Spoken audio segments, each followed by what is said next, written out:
The Zenith Collaborative Institute hung in the void like a monument to optimism. A sprawling station of gleaming metal and crystalline domes where the galaxy's brightest young minds gathered to learn the finer points of not killing each other. It was, by all accounts, a triumph of civilization. Dozens of species, hundreds of worlds, thousands of students all crammed together in what the brochures called a harmonious celebration of diversity, and what the maintenance crew called a logistical nightmare waiting to happen. The Institute prided itself on its safety record. In 300 cycles of operation, there had been exactly 0 fatalities, 47 minor injuries, and 1 incident involving a Bloraxian student who'd accidentally fermented in his own dormitory. The security systems were state-of-the-art. The medical facilities could handle biology from across the spiral arm, and the conflict resolution protocols had been refined by the finest diplomatic minds in known space. Violence, the orientation packets proclaimed with smug certainty, was a relic of primitive societies. Here, in this bastion of enlightenment, beings resolved their differences through dialogue, mediation, and strongly worded committee meetings.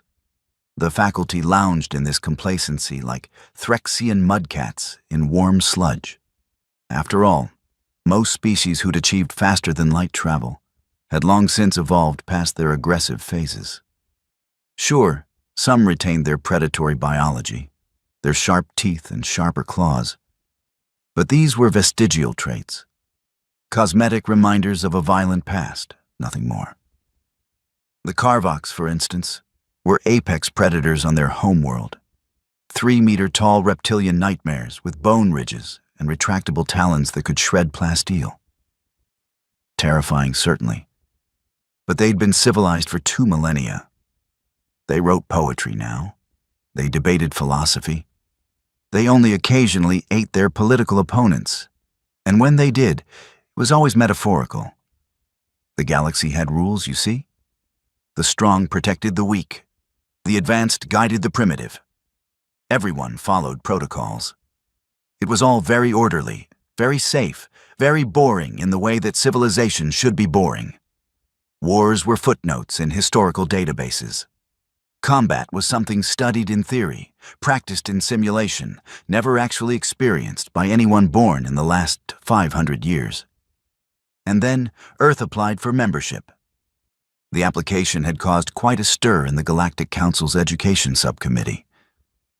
Earth was new, backwater, barely past the atomic age when first contact happened. Their faster-than-light capability was licensed technology, not homegrown innovation. By all metrics, they were adorable primitives who should be spending the next few centuries catching up on basic galactic civics before being allowed near the important institutions.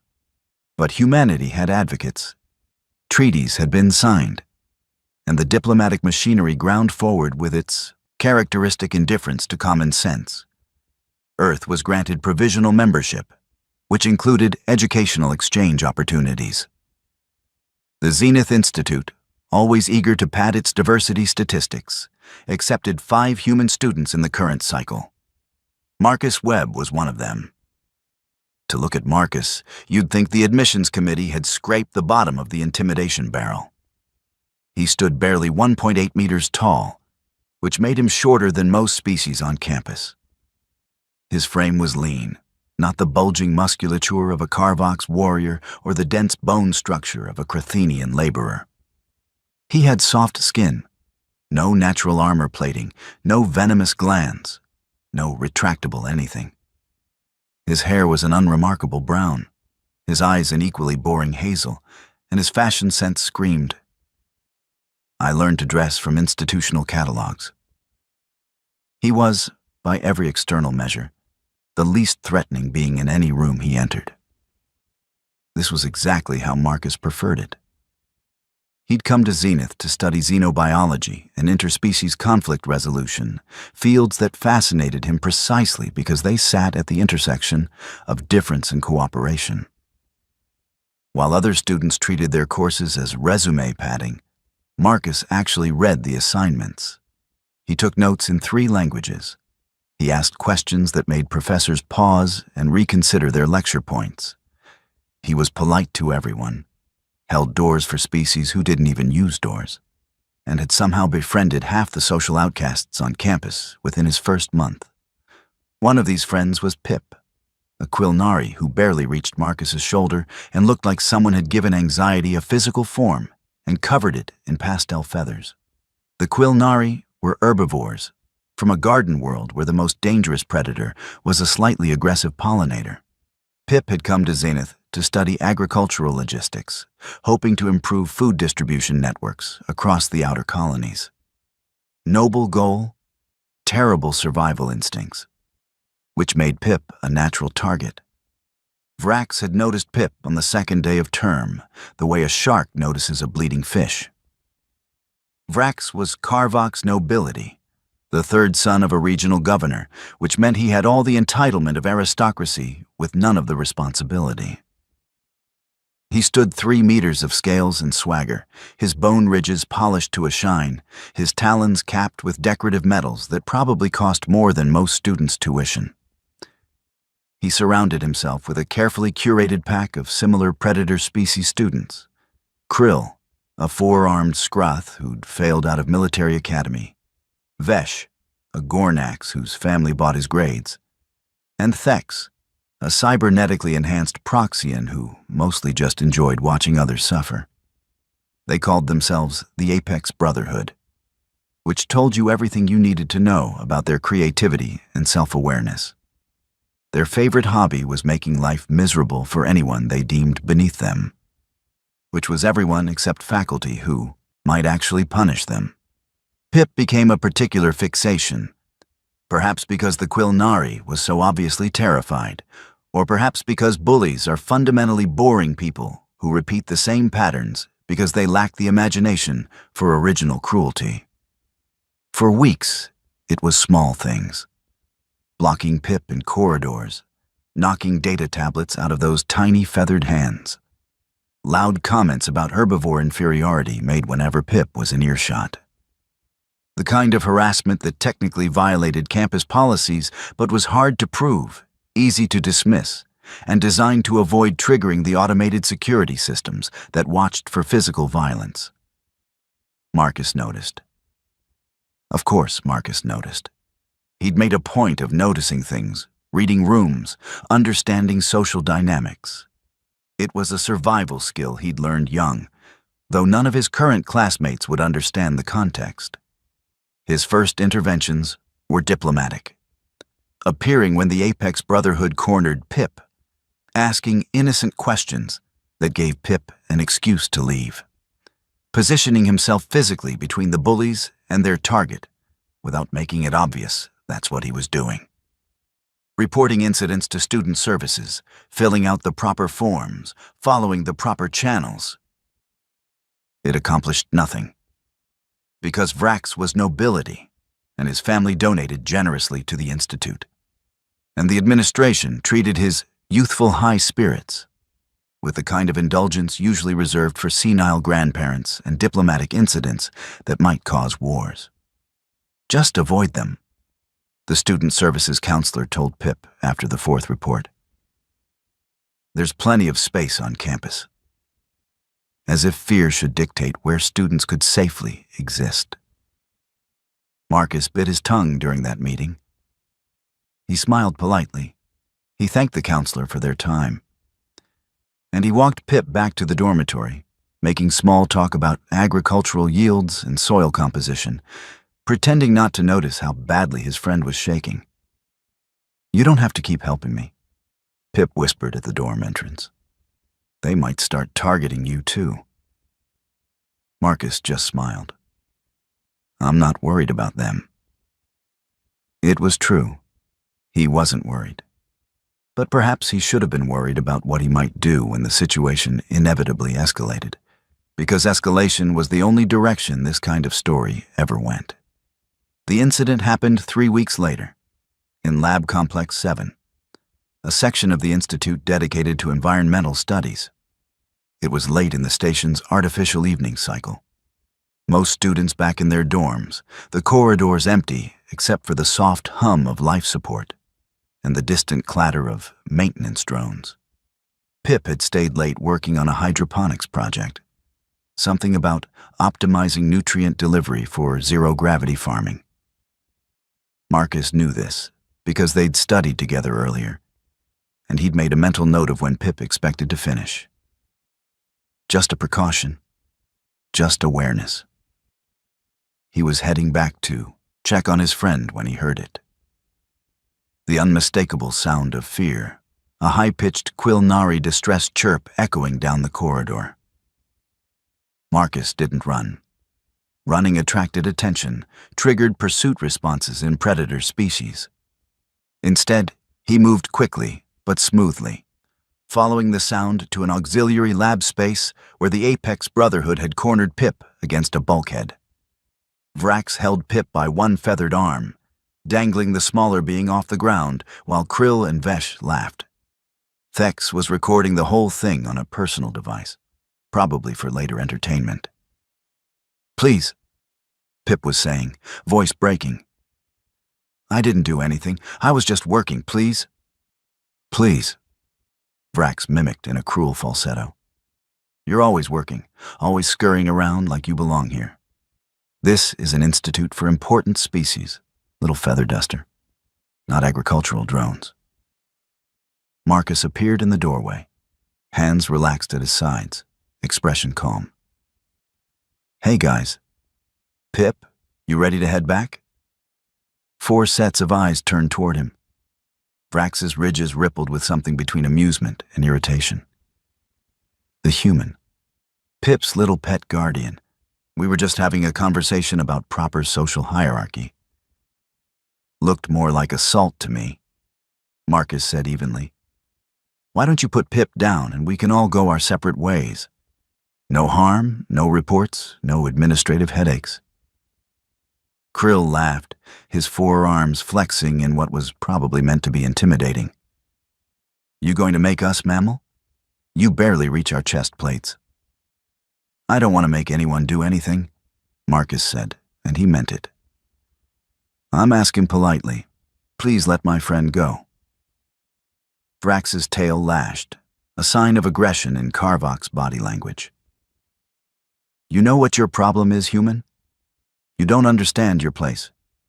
You're from some backwater Category 3 world, barely worthy of contact, and you think you can negotiate with apex species?" He squeezed Pip harder, drawing another chirp of pain. "We're predators. You're prey. That's nature. That's reality." Marcus sighed. It was a tired sound, heavy with the weight of every diplomatic option exhausting itself in real time. Actually, Earth's classification is a little more complicated than that. But sure, let's go with your version. I'm prey. You're predators. Very scary, very impressive. Now please put Pip down before someone gets hurt. "Someone is going to get hurt," Vrax said, dropping Pip and moving toward Marcus. "You for being annoying." The first swing came fast, Vrax's clawed hand slashing toward Marcus's head with enough force to decapitate most species. It was a killing blow, or would have been, except Marcus wasn't there anymore.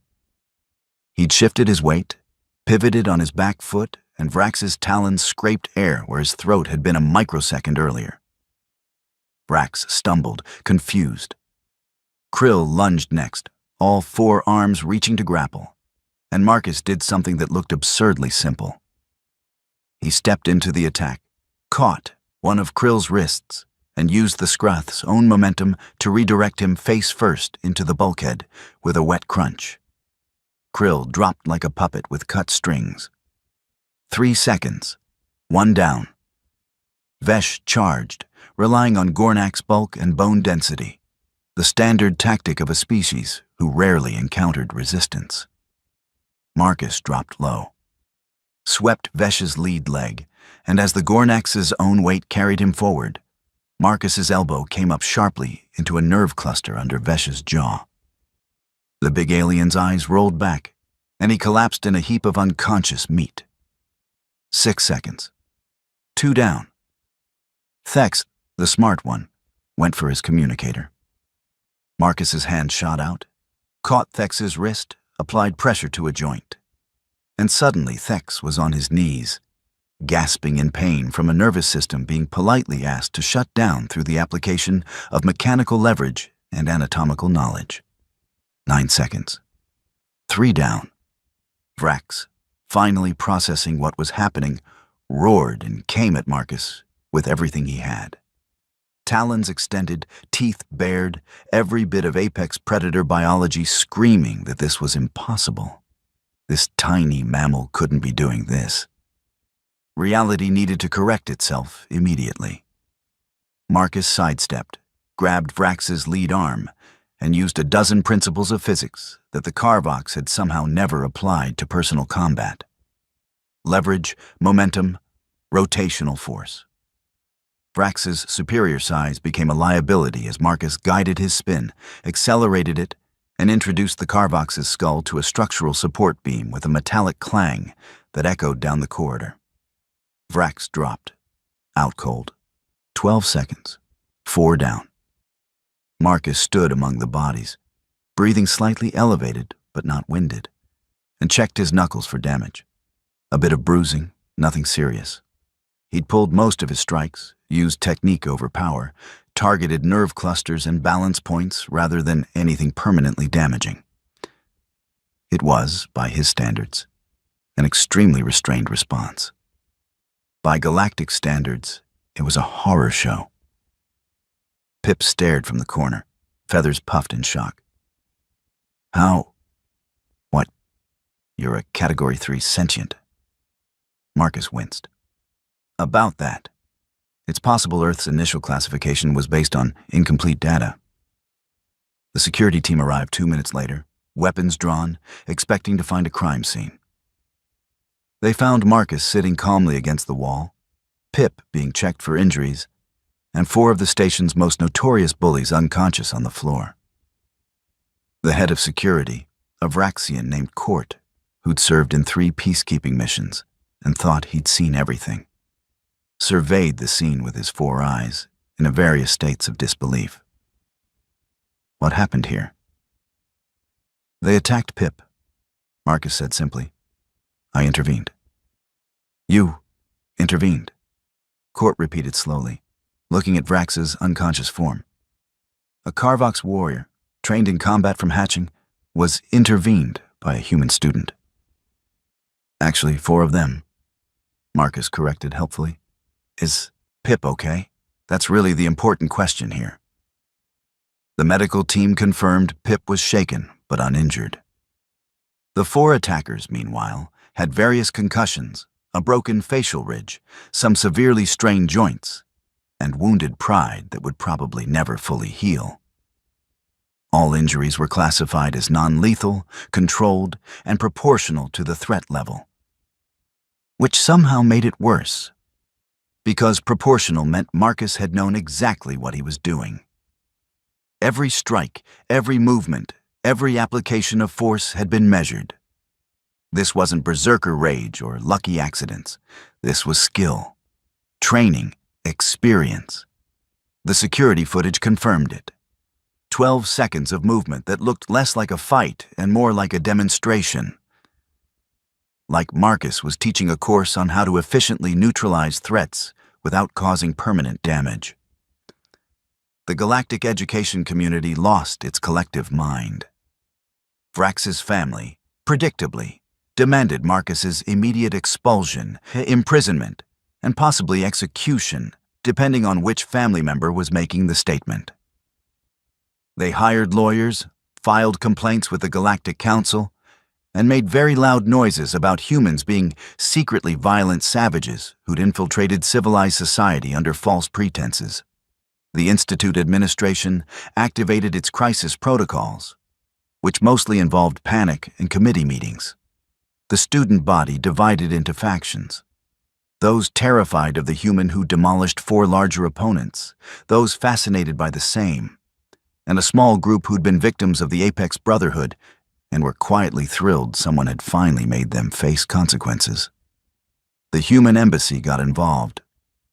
Earth's diplomatic corps, still new to galactic politics, tried their best to explain while also trying to understand what had actually happened. Marcus's file was pulled, analyzed, and reanalyzed. That's when people started asking uncomfortable questions. Like, what exactly is a Category 3 sentient? And who classified Earth in the first place? And most importantly, did anyone actually visit Earth before we let them join the Institute? The answer to that last question was technically yes. But the survey team had spent most of their time in major cities, attending diplomatic functions, observing human culture from the safety of carefully curated experiences. They'd written reports about humanity's artistic achievements, their diverse societies, their apparent pacifism in the post-atomic age. No one had thought to ask about humanity's pre-atomic age, or their current military capabilities, or what it actually took to survive on Earth. An investigative team was assembled, composed of xenobiologists, military analysts, and several very nervous committee members.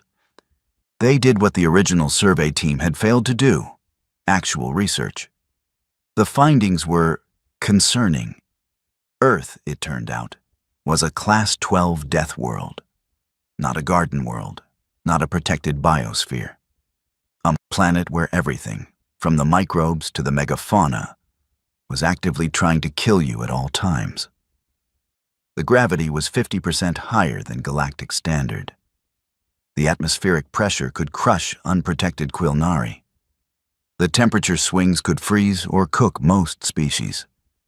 The native diseases were so virulent that human immune systems had evolved into biological warfare suites. The predators included aerial hunters with telescopic vision, aquatic killers with electrical sensing, terrestrial ambush specialists with infrared detection. And that was just the mammals. Then there were the arthropods, the reptiles, the plants, some of which were carnivorous, the weather patterns that spawned hurricanes, tornadoes, and blizzards capable of destroying cities, the tectonic activity, the volcanic eruptions, the fact that humans had evolved persistence hunting, which meant they could literally chase prey until it died of exhaustion. Humans weren't Category 3 sentients. They were survival specialists from a planet that made military training simulations look like vacation resorts. And Marcus? Marcus was average. By human standards, he was a college student with some basic self-defense training and a peacekeeping interest. He'd never served in human military forces. He'd never been in actual combat. Everything he'd done to the Apex Brotherhood was, from a human perspective, the equivalent of breaking up a playground scuffle. The investigative team's report included a sentence that became infamous in academic circles. Further research indicates that any standard human possesses combat capabilities equivalent to a trained Special Forces operative by galactic standards, and they consider this baseline competence. The formal inquiry was held in the Institute's largest auditorium, with representatives from a dozen species in attendance, plus remote feeds to the Galactic Council's Education Board. Marcus sat at a table that was slightly too tall for him, looking distinctly uncomfortable with the attention, while lawyers and officials argued about his fate. Vrax's family lawyer, a Crethian named Solvax with 3 degrees in interstellar law, presented his case with theatrical flair. The human attacked without provocation, demonstrating savage violence inconsistent with civilized behavior. He poses an ongoing threat to student safety and should be removed from the Institute immediately. The arbitrator, an ancient Threll named Quarix, who'd mediated disputes for 2 centuries, turned his censor stalks toward Marcus.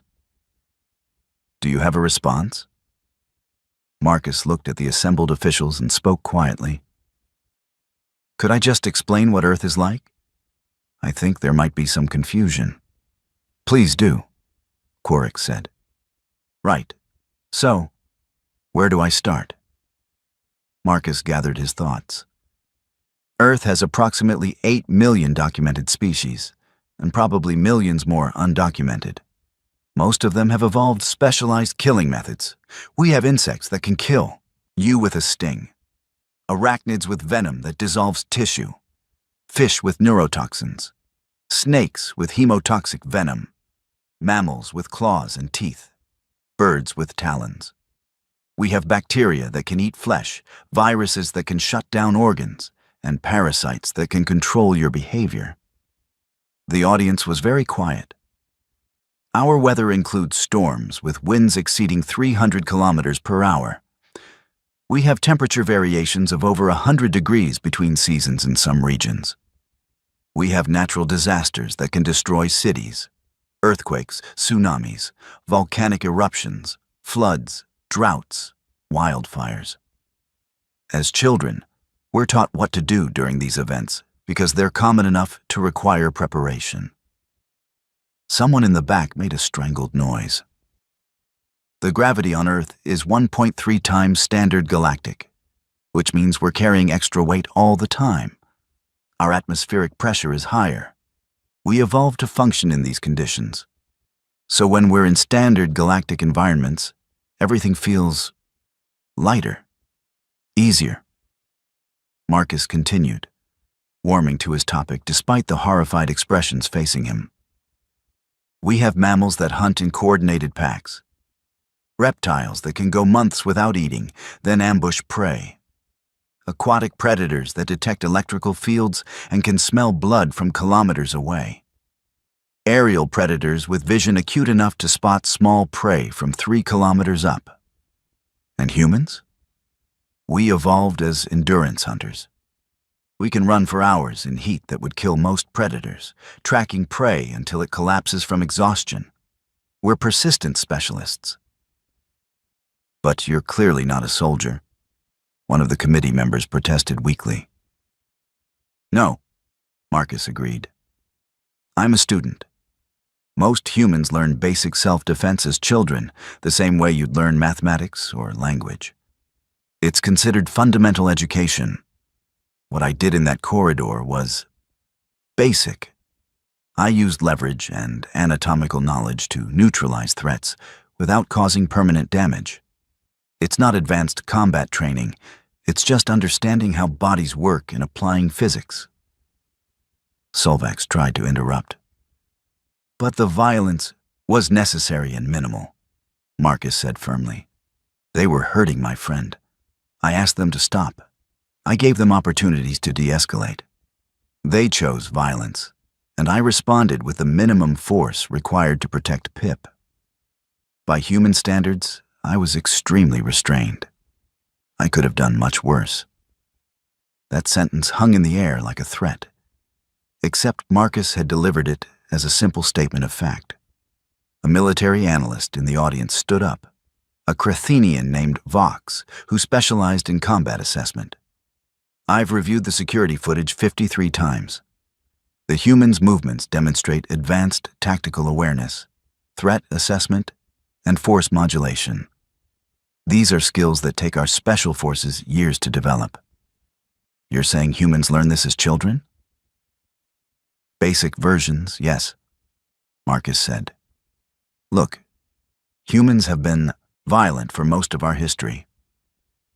We've fought wars, developed weapons, created entire philosophical frameworks around conflict. But we've also been working for centuries to move past that. We study peacekeeping precisely because we understand violence intimately. We know what we're capable of, so we try everything else first. Diplomacy, mediation, compromise. Violence is the last resort, not the first response. Why didn't you mention this during your application? Quarix asked. Marcus looked genuinely confused. It didn't seem relevant. I applied to study xenobiology and conflict resolution. My application included my academic records, my research interests, my recommendations. Nobody asked about Earth's classification or human capabilities. I assumed you knew. Why would we be admitted to an advanced educational institute if you hadn't done basic research on our species? The room fell silent as the implications sank in. The Galactic Council had admitted humans based on incomplete information. The Institute had accepted human students without understanding what they were accepting. The entire system had failed its due diligence, because everyone assumed someone else had done it. The inquiry continued for 3 more hours, with testimony from Pip, from other students who'd witnessed the Apex Brotherhood's bullying, from security personnel, from xenobiologists who'd frantically researched Earth's ecosystem. Every piece of evidence pointed to the same conclusion. Marcus had acted in defense of another student, had used appropriate and measured force, and had done exactly what any trained security personnel would have done in the same situation. Except he wasn't security personnel. He was a 19-year-old student who'd learned self-defense the way other species learned to play instruments. The charges against Marcus were dropped. Vrax and his associates faced expulsion and criminal charges for assault. The Carvox family's lawyers tried to spin it, to argue cultural differences and youthful mistakes. But the evidence was overwhelming, and public sentiment had shifted. Turns out most students didn't appreciate bullies, regardless of species. The aftermath rippled through the Institute like shockwaves through water. Campus policies were revised, harassment protocols strengthened, security training updated to account for species with capabilities beyond standard assumptions. The human exchange program was put under review, not to cancel it, but to ensure everyone understood what they were actually dealing with. Marcus became a minor celebrity, which he hated. Students gave him wide berths in corridors, whispered when he passed, treated him like a weapon that might accidentally discharge. Some asked for self-defense lessons. Others asked if all humans were like him. A few brave souls asked if he could beat other species in combat, as if he was a fighting game character to be theory-crafted. He declined most interviews, avoided attention when possible, and tried to return to his studies. But things had changed. The casual assumption of safety had been replaced by awareness that violence was always possible, just usually controlled. It made people uncomfortable, seeing that reality made manifest. Pip stayed close, grateful and guilty in equal measure. "I'm sorry," the Quilnari said one evening as they reviewed agricultural data. "You came here to study, and now everyone treats you like you're dangerous." Marcus looked up from his tablet. "I am dangerous, Pip. Every human is. That's not special or unique to me. But being dangerous doesn't mean being violent.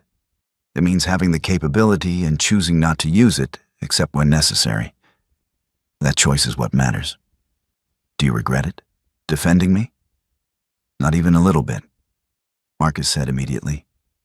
"You're my friend. They were hurting you. Everything I did, I'd do again. I just wish it hadn't been necessary." The semester continued. Marcus's grades remained excellent, because of course they did. He completed his xenobiology project on cross-species communication barriers, wrote a paper on conflict de-escalation techniques that became required reading in 3 courses, and helped Pip design a hydroponic system that increased yield efficiency by 17%. The Galactic Council quietly updated Earth's classification and threat assessment. Human students were flagged for additional monitoring, not as punishment, but as acknowledgement of capability. The Institute's admissions board implemented new protocols for evaluating species from newly contacted worlds. Several universities requested information exchange programs specifically to study human conflict resolution approaches. Vrax, expelled and disgraced, reportedly returned to his homeworld where his family tried to quietly make the whole incident disappear. It didn't work. The security footage had been leaked, copied, distributed across the galactic network. Vrax became a cautionary tale. The bully who picked on the wrong target and learned that assumptions about prey and predator were more complicated than simple biology suggested. Other human students at the Institute reported mixed experiences. Some faced increased hostility from species who resented the revelation of human capabilities. Others found unexpected respect. A few, like Marcus, just wanted to study and were frustrated by the constant attention. Earth's embassy worked overtime to manage diplomatic relations, explaining repeatedly that yes, humans were from a death world, and yes, they had significant combat capabilities. But no, they weren't planning to conquer the galaxy. The ambassador gave speeches about humanity's commitment to peace, about choosing cooperation over conflict, about the value of diversity. Most species believed it. Some remained skeptical. Everyone updated their security protocols. 3 months after the incident, Marcus sat in the Institute's central garden, a biodome that housed plants from 24 worlds, studying for his final exams. The space was mostly empty at this hour, just the soft hum of environmental systems and the rustle of alien foliage. A new student approached hesitantly, a Veltharian with iridescent scales and nervous eyes. "Excuse me, are you Marcus Webb?" "Yes," Marcus said, not looking up from his notes. "The human who—" The Veltharian trailed off, unsure how to phrase it. "The human who defended his friend, yes," Marcus finished, still reading. "I wanted to say thank you. Varax's group used to bother me too. Nobody ever stopped them before. You made it safe for a lot of students." Marcus finally looked up and saw genuine gratitude in those alien eyes. He smiled. "You're welcome. That's what anyone should do, right? See something wrong, try to fix it." "Most people don't," the Veltharian said quietly. "Most people look away." "Yeah," Marcus acknowledged. "But most people aren't from Earth. We grew up on a planet that tried to kill us constantly, so we learned to look out for each other. It's survival instinct for us. Community, cooperation, protecting the group. We're social animals. Alone, we're vulnerable. Together, we're formidable." The Veltharian thanked him again and left. Marcus returned to his notes, completely unaware that the conversation had been observed by a dozen other students who'd chosen the garden for the same reason he had. It was quiet, peaceful, and one of the few places on campus where you could forget about politics and threat assessments and just exist. Word spread, as it always did. The human wasn't just dangerous. He was genuinely kind, protective, the kind of person who'd risk himself for others without expecting anything in return. It was a confusing combination for species who'd equated capability with aggression for so long. Final exams came and went. Marcus passed with honors, because of course he did. His thesis on cross-species conflict resolution in multi-ethnic educational environments was accepted for publication in 3 academic journals and became cited in policy discussions at the Galactic Council level. The semester ended. Students returned to their homeworlds for the break. Marcus stayed, having nowhere particular to go and research to continue. He spent his time in the library, the labs, occasionally the garden. Pip stayed too, working on agricultural projects and enjoying the quiet campus. They had dinner together one evening, sharing a meal carefully prepared to meet their respective biological requirements. Pip picked at synthesized grains, while Marcus consumed something that Pip thought looked alarmingly like raw protein, but was apparently cooked to human standards. "What will you do after graduation?" Pip asked. Marcus considered. "Probably join a peacekeeping organization. Maybe work in first contact situations, somewhere I can help prevent conflicts before they start." "Because you understand violence." "Because I understand violence," Marcus agreed. "Because I know what happens when peaceful options fail. Because I'd rather spend my life making sure those options don't fail than dealing with the aftermath when they do." "That's very human of you," Pip observed. "Thank you," Marcus said, genuinely pleased. The next semester brought new students, including 3 more humans. The administration had learned its lesson and provided proper orientation, clear expectations, and a support system that acknowledged human capabilities without treating them like weapons. The new human students adapted quickly, though they all heard the stories about Marcus within their first week. One of them, a young woman named Alexis Chen, sought him out. "So you're the one who broke the 4 bullies?" "I didn't break them," Marcus corrected. "They're all fine. Well, mostly fine. I heard Vrax has some lingering headaches, but those should pass." Alexis grinned. "You know what's funny? Back on Earth, what you did wouldn't even make the local news. College student breaks up assault. That's a Tuesday. But out here, it's this legendary thing." "Yeah," Marcus said. "Perspective is weird like that. They're all scared of us now. Some are, others are curious, a few are grateful. People are complicated regardless of species."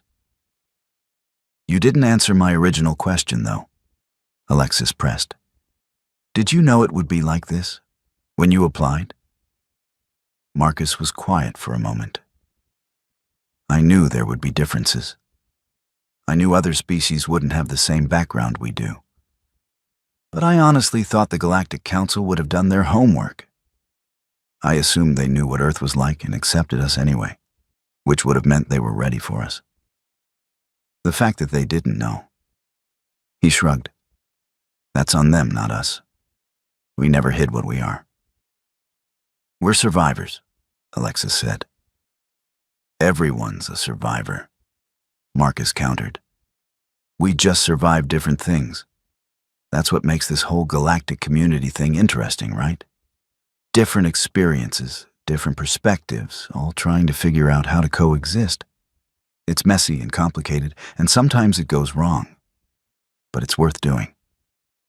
She studied him for a moment. "You really believe that?" "I have to," Marcus said simply. "Otherwise, what's the point of any of this? We didn't come to the stars just to be the scary species everyone avoids.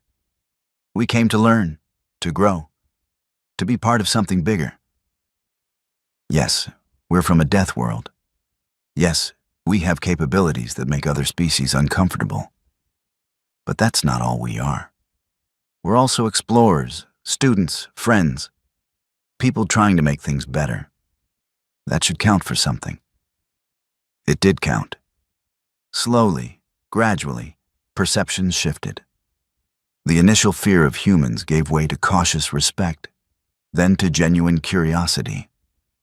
Students started asking questions about Earth, about human history, about how a species could be both peaceful and dangerous at the same time.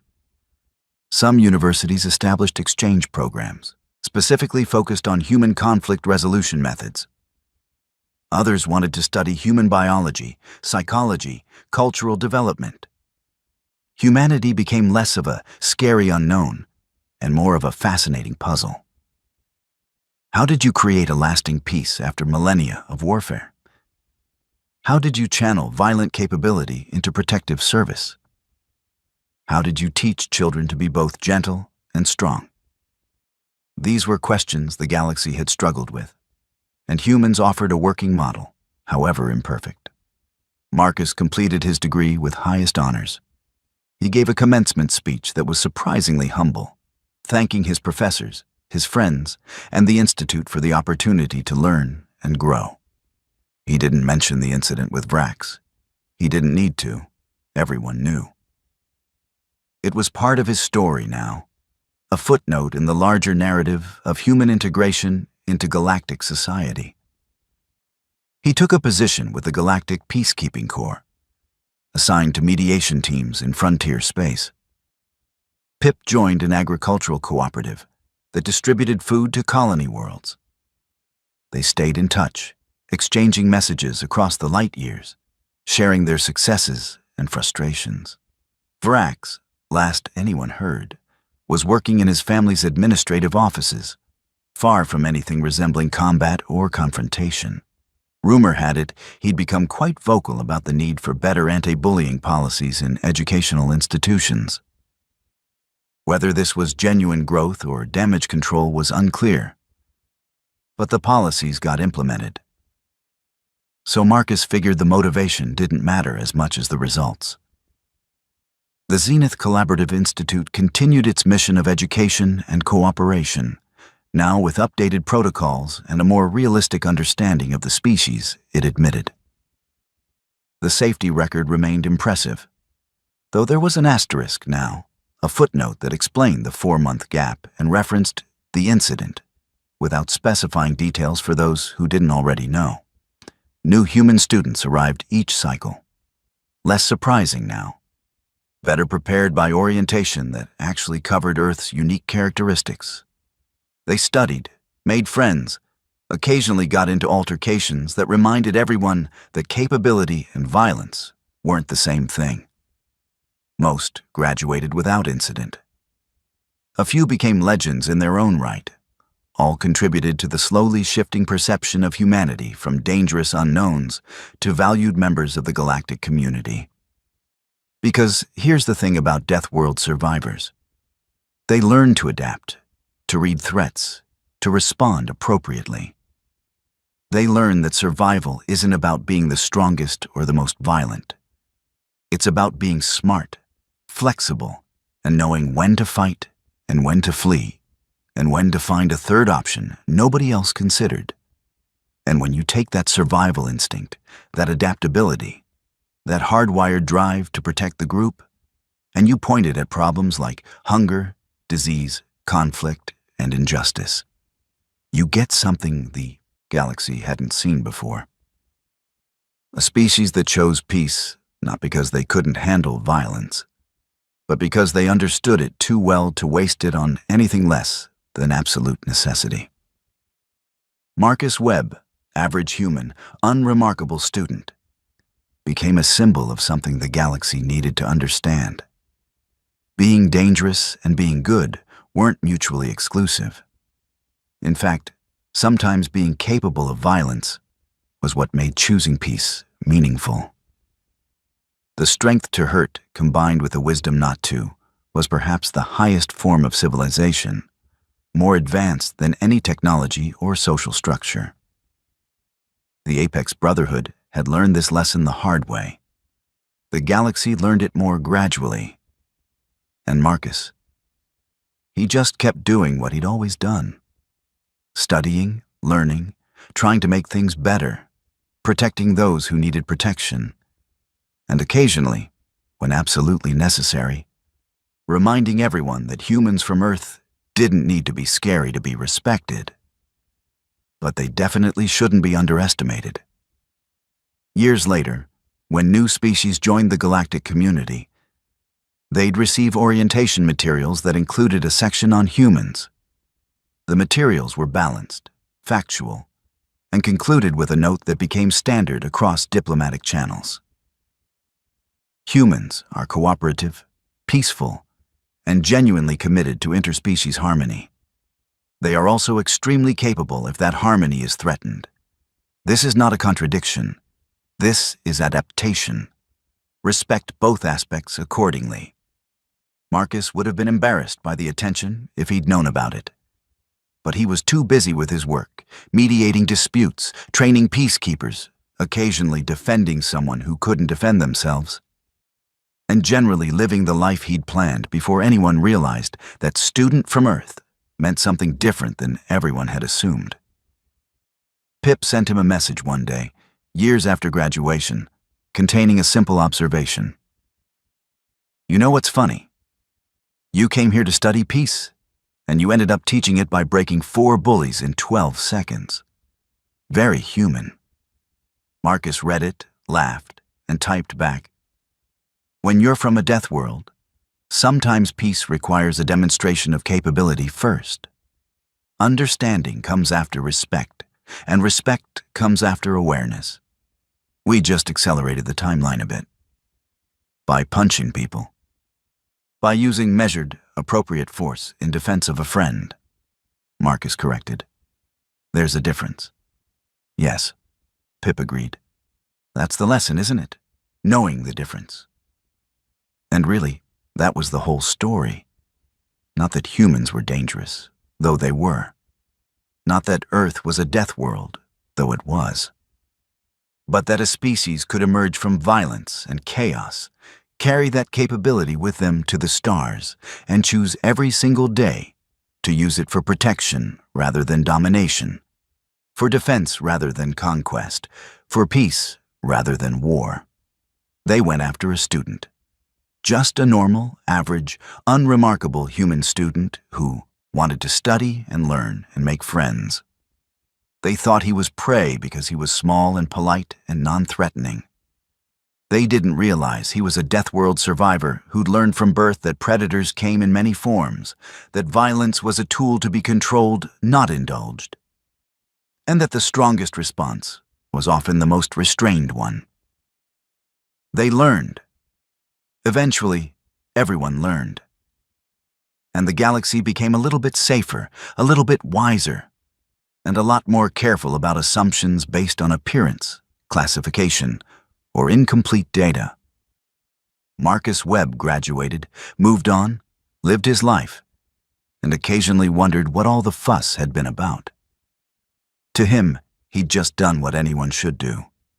Protected a friend, used the minimum necessary force, and tried to make things better. That it had shocked the galaxy said more about the galaxy than it did about him. But then again, that was very human too. Doing the extraordinary and considering it ordinary, because on Earth, every day was extraordinary just by virtue of survival. The galaxy would catch up eventually. They always did. In the meantime, there were disputes to mediate, students to mentor, bullies to discourage, and a universe full of people trying to figure out how to coexist peacefully. Marcus figured he could help with that. After all, he was from Earth. Understanding violence and choosing peace anyway was basically humanity's entire job description. And if occasionally that job required a practical demonstration of capability, well, that was just part of the learning process. 12 seconds at a time. Claude is AI and can make mistakes. Please double-check responses. Sonnet 4.5.